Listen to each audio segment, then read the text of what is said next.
Anime magazines are absolutely fascinating. I love reading these because each of them is not only a snapshot of the time period when the magazine was released, but always full of weird, random information that often hasn't really survived into the internet age, or can just give you little slices and tidbits of stuff that you didn't know would be important at the time, but would later become important. Like, for instance, hearing about a director who at the time was unheard of, but then later would go on to become mega famous, and then you go back and read a magazine where they were interviewing them after their first work when nobody cared. There's just so much that can be gained from looking back at old anime magazines, especially really old ones from a time that isn't talked about as much anymore. You know, magazines that talk about shows that maybe aren't as much in the public consciousness today. Now, I've been meaning to start up a show about anime magazines for quite some time. Originally, I was going to just do one long video about each different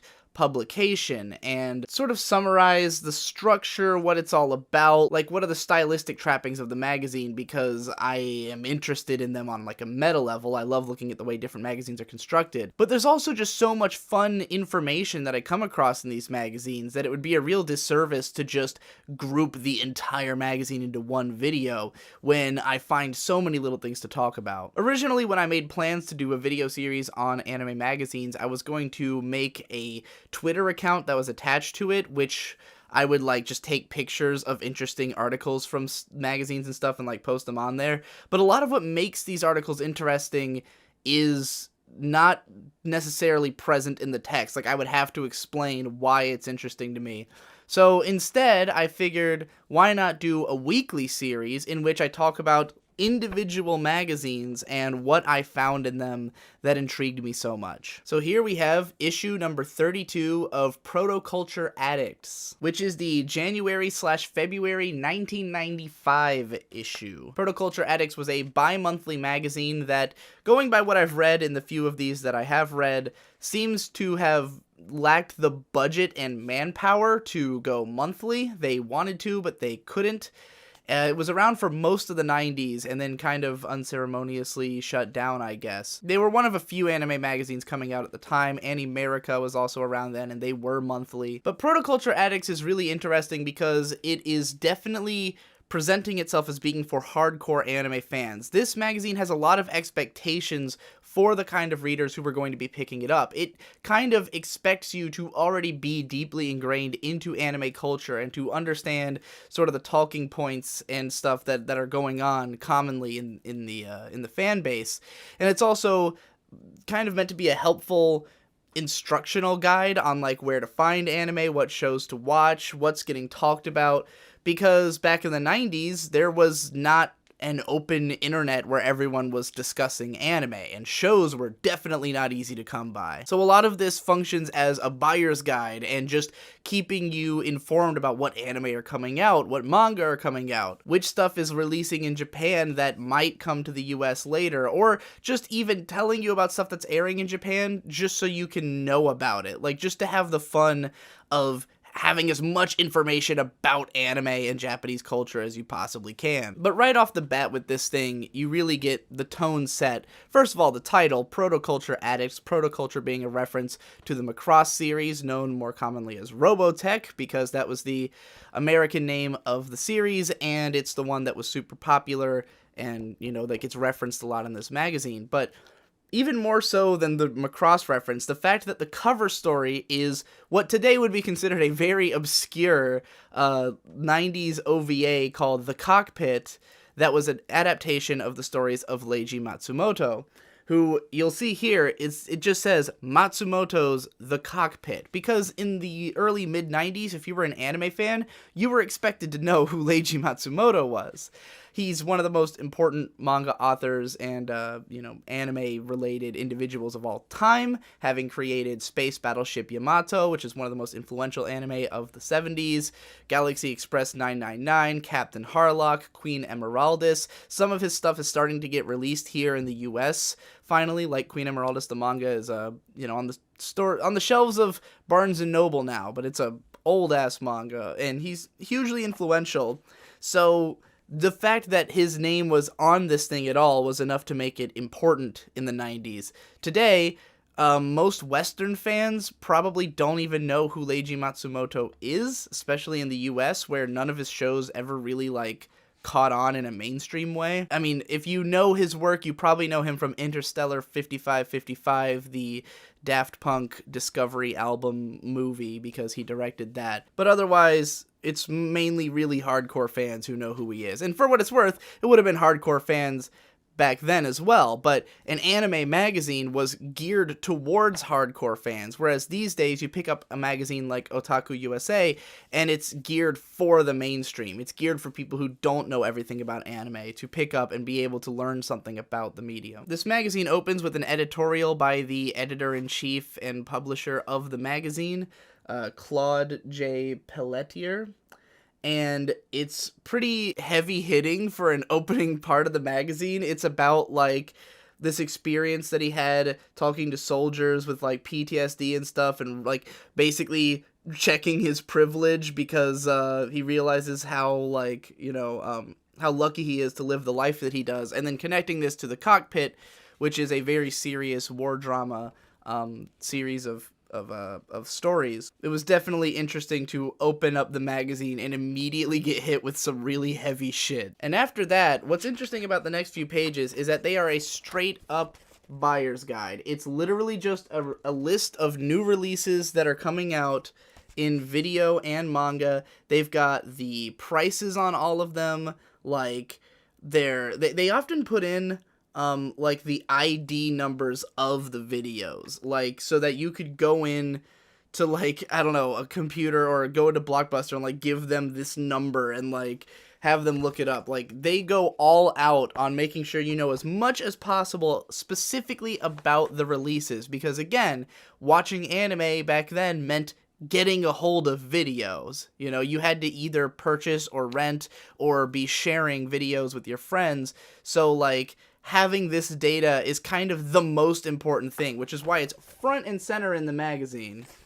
Really reminds me of when I used to read, like, Beckett Pokemon Collector back in the late 90s, where they would have full lists of every Pokemon card and its current asking price, like its eBay listing price, essentially, so that you could always know what all of your cards were worth at all times when you go to trade them and stuff at events. The next section is just basically a bunch of borderline advertising copy about a bunch of new releases, but a couple of these interested me. First is this manga compilation magazine called Manga Visions, which was being put out by Viz, which I guess was the first attempt ever at doing a manga compilation magazine in the US. Viz would end up doing a whole bunch of these.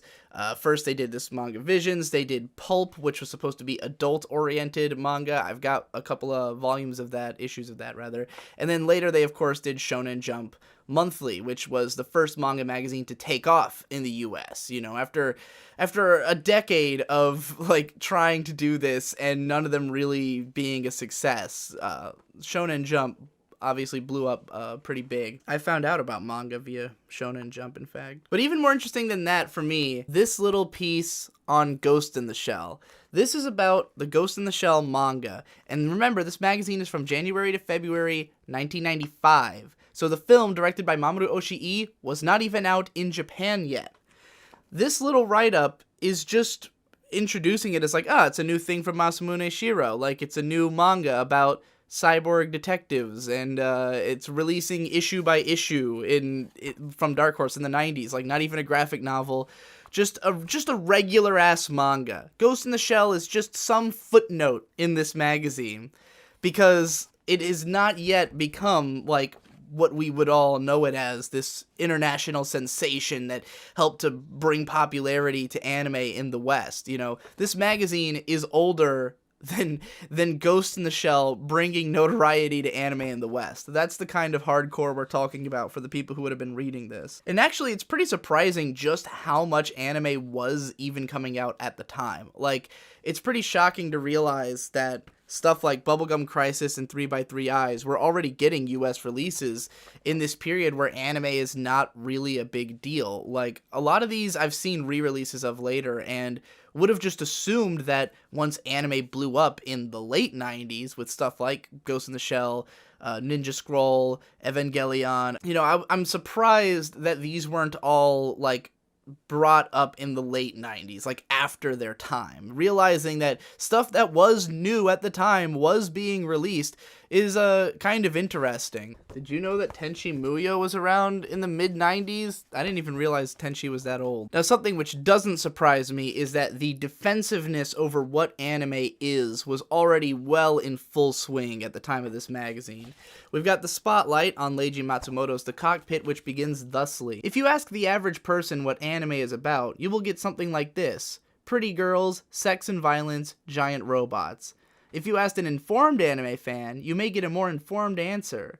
There are many kinds of anime: science fiction, comedy, martial arts, mecha robots, sexual, fantasy, adventure. However, there's one category of anime that would probably not be mentioned, mostly because it has been largely ignored. That category is historical fiction. And then it goes on about The Cockpit. So yeah, funnily enough, this same argument would be going today. Like, if you ask people what anime is, they're going to give you those same answers, and the more informed fan is going to have the same response. But one of the funny things about this magazine is that there actually is a lot of attention paid to outright pornographic anime, because it was such a fact of life of the period. Like, a lot of the anime coming out stateside was pornographic, and that was part of the appeal, was that you get to see these fucking weird cartoons from Japan with all this crazy sexually explicit content. So in here, there are, like, reviews and, like, announcements about porn tapes, which is pretty great, and you don't get that in, like, modern magazines. Another thing they would often do with, like, major OVA releases that they were talking about in this magazine is just straight up summarize every episode. Like, you go through several pages of just literal recaps with screenshots of the episodes of the series, because again, these things were hard to come by at the time. I mean, I don't know how easy even this magazine was to come by at the time, but even if these videos did get released stateside, they weren't going to come out all at once, and you were probably going to have some difficulty tracking down a place that actually carried them. So this magazine will have extensive episode guides and summaries for these shows, just in case you want to experience them vicariously, or hear the plot and think that sounds cool, I'm going to go try to seek that out. And this tradition would continue into sort of the modern age of magazines, but I think it died out at some point. Like, I remember the first issue of Anime Invasion, which was my first anime magazine, had a full episode guide to Macross. Like, it describes every episode plot of Macross.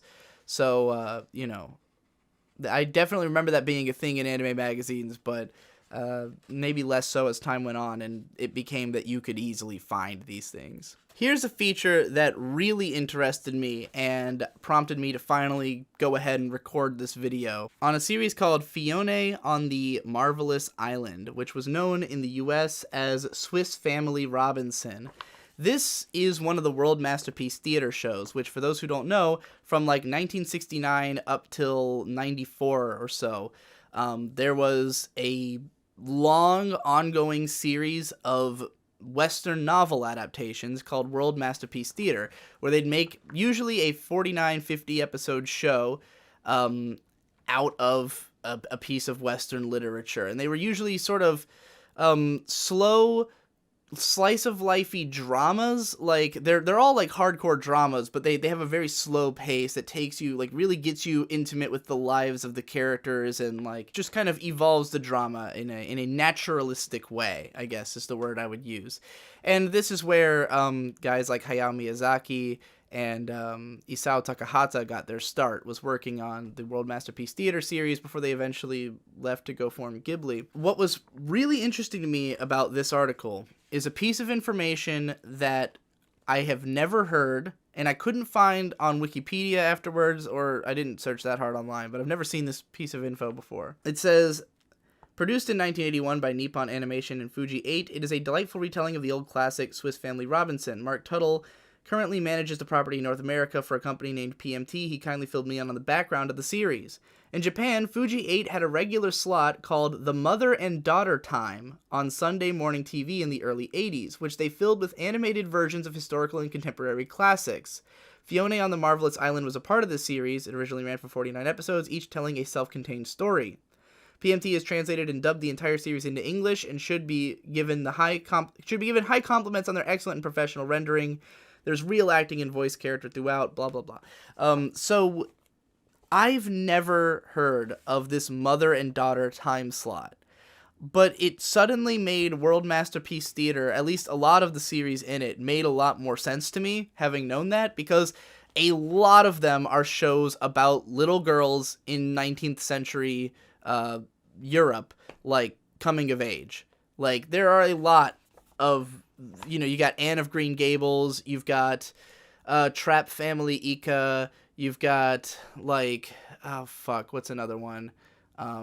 Heidi of the Alps, like, all these shows about a cute little girl in the 19th century growing up. And they're all, like, pretty hardcore dramas, and they're definitely aimed in such a way that they don't shy away from any, like, adult themes. Like, they usually contain scenes of violence, death, really harsh drama, because they're meant to be watched as mother and daughter, which, I don't know, that is incredibly fascinating to me, just to realize that bit of intentionality and to see it kind of make perfect sense in my mind. I don't know if this was, like, common to all the World Masterpiece Theater shows, because a lot of them are, like, when you get to, for instance, Future Boy Conan, like, I can't see that one being as much of a mother-daughter thing, and this said it was from the early 80s, but, like, something that doesn't nearly get talked about enough with anime is how important time slots are, how important programming blocks are, because a lot of anime is made to fit within these certain blocks, certain time frames that they are aired, and, like, it's pretty consistent, like, the attitude of shows released in a certain time slot. The only one anybody really talks about is Noitamina, and I think that's just because Noitamina always has a bumper at the start of their shows that fucking has their name on it.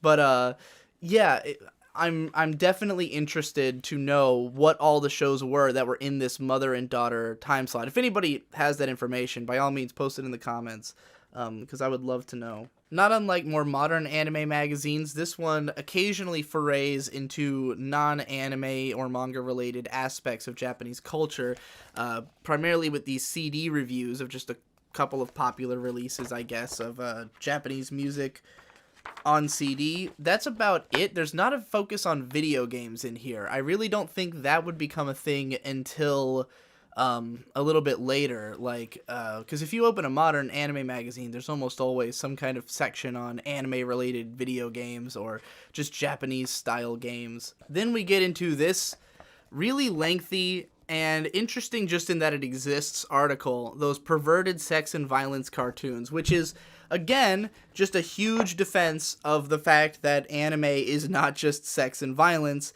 and sort of just an explanation of why people like anime, like why this genre, why this medium, going on and on about comparing it to Disney and how in Japan, here's a great phrase that you've probably heard 1,000 times. In Japan, anime is treated as an art form, and its artists are household names, treated virtually as living national treasures. There is packaged stock fare anime, but it rises above this level, and so often and so regularly when compared to its Western cousin as to be treated with a distinct respect. So, yeah, it's that kind of thing. The same kind of shit that people are still writing to this fucking day. More than 10 years ago in this magazine. No, more than 20 years ago in this magazine, I meant to say. More than 10 years ago would not be that impressive. But the funny thing to me about this is that this article about how anime is not all sex and violence is right next to a fucking Project A-ko ad, which is literally just fan service and violence. Like, that is the point of Project A-ko. It's just a really fun OVA about, violence and cute girls in their underwear. Then we got a pretty big calendar here, a full color. This is the only page in the magazine that's actually in color. I really like the aesthetic of it, but it's a 1995 calendar with some Central Park Media characters, which apparently Central Park Media were the biggest distributor of anime at the time. Every time they're brought up in here, they're mentioned as being the largest distributor of anime in the U.S., which would cease to be true probably in the late 90s, early 2000s, when guys like ADV and Funimation really kicked up their game. And fucking pioneer. This article goes on forever, by the way. It's like 4 pages. It's like a real diatribe about shit that you probably know already. Oh, and immediately after that is a feature about Go Nagai, about spending. There's 2 different features in here about people writing about their time spent with these famous manga authors, like just people who hung out with them and experienced life alongside them. I just think it's ironic because Go Nagai, of course, is best known for sex and violence cartoons. Here's an interesting quote from Go Nagai's wife in here, Sumiko-san. She says, when we went to various countries, I really realized how lucky I am to live in a peacetime Japan without any threat of civil wars and so on. After I saw all those poor people in the Philippines, I can't even eat a banana without feeling guilty. We rich people are exploiting the poor nations and using their land to grow what we eat. My chest aches when I look at bananas. I guess Japan gets all their bananas from the Philippines, or at least they did. There's a part in here where she refers to her husband, Go Nagai, as Go-chan. She's talking about going to an anime convention in Italy. She says, Italian people seem to love comics, and Go-chan's robots were so popular there. We get many fan mails from Italy, but we can't read Italian, so we have to ask translators. Just admiring hearing Go-chan. This is followed by a piece about the wonderful days with Akemi Takada, who did the anime's designs for Maison Ikoku and I think Kimagure Orange Road. There's also an interesting bit of like drama in here where it's talking about how Akemi Takada was married to the guy who wrote Patlabor, Kazunori Ito. And, they got divorced at some point, and I guess there was, they were being asked questions about it, and she wasn't comfortable, but then, now she sort of addresses the situation in this book. But yeah, I think it's interesting that this was even brought up, that there's, this relationship drama between, the character designers for Kimagure Orange Road and the guy who wrote Patlabor. Really interesting. But yeah, she just talks generally about being a character designer and all the work that goes into it. How when you design character designers for TV are not just people who fucking draw the pictures and then leave it to everybody else. You are you work on the show. You are someone who comes up with all of the unique poses and expressions that characters will have. Stuff that's not credited enough, I would say. The manga reviews section of this is really funny because it speaks to how paltry the selection of manga must have been at the time. That there's a review of the latest Battle Angel Alita volume, a review of Sanctuary, and then reviews individually of 3 different volumes of Oh My Goddess. So there wasn't enough manga coming out to avoid reviewing 3 separate issues of Oh My Goddess. Video reviews are given a few more pages in the manga reviews, but again, there are reviews of individual tapes, 2 different Devil Hunter Yoko episodes, which I think is totally fair because, Devil Hunter Yoko is very different from episode to episode, so I could totally see wanting to write separate reviews. There's also porn reviews. In fact, I think this very first one is a porn review, going by the image up there. Oh, in fact, the second review is F3, which is a great porn anime. I can't believe it's fucking was reviewed this long ago. I only gave it 2 stars, but it's good.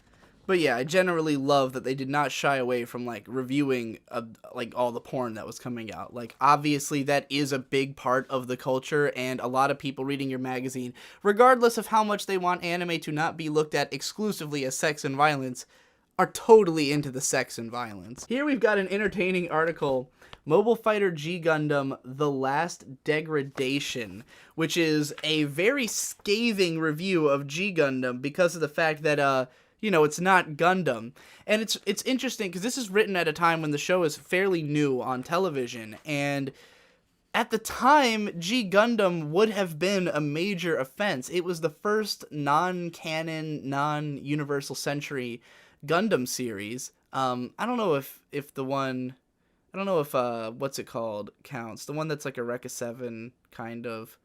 I don't know if that one's in the UC. I think it is. It's just like way in the future, but it's fairly irrelevant. But this one, G Gundam, is the first one that like totally broke the tone of Gundam. It's a super robot show. It's got nothing to do with the original stuff. So at the time, it was seen as a huge slight, and like people were not into it. But over time, as alternate century Gundam has become its own beast, that there's even more of it, you know, well, not more of it than you see, but like there's a shitload of alternate century, and that's the stuff that mostly became popular in the West, stuff like Gundam Wing, Gundam Seed, Gundam 00.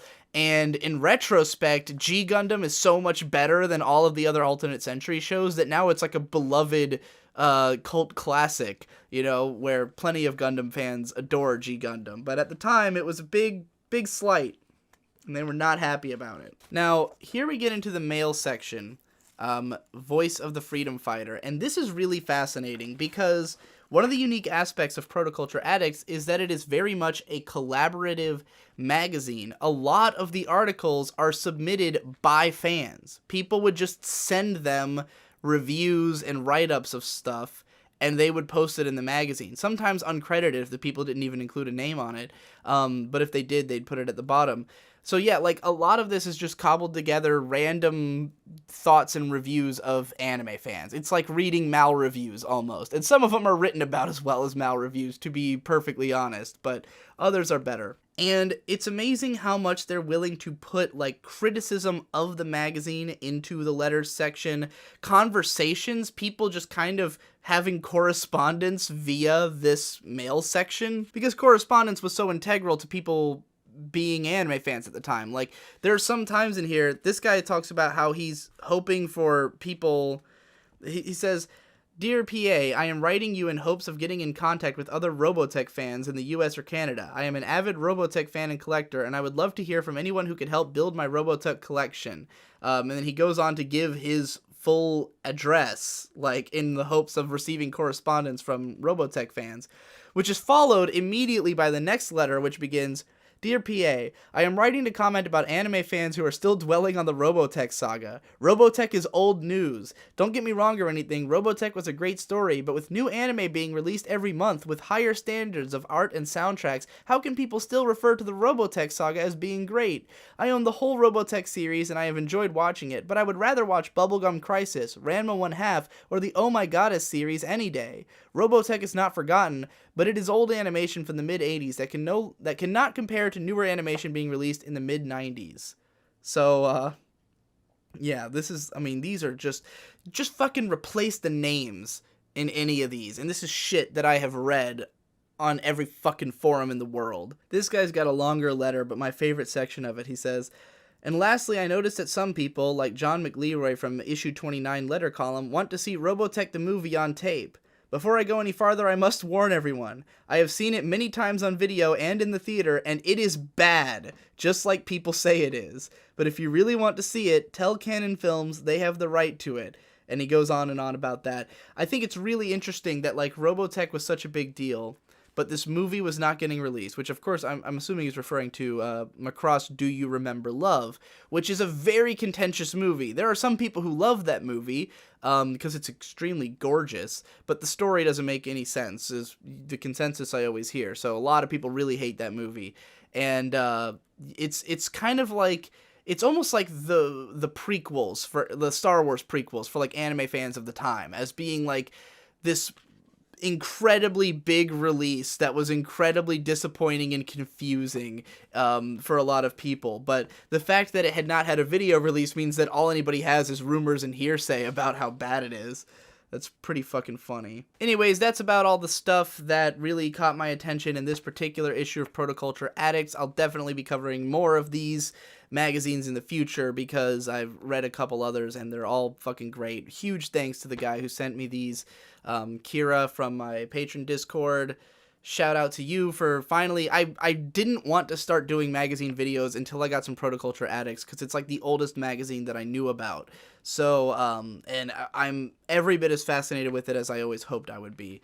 Here's the back cover with some, this isn't even Battletech. This is actual Robotech, actual Robotech miniatures. Was there a game for these?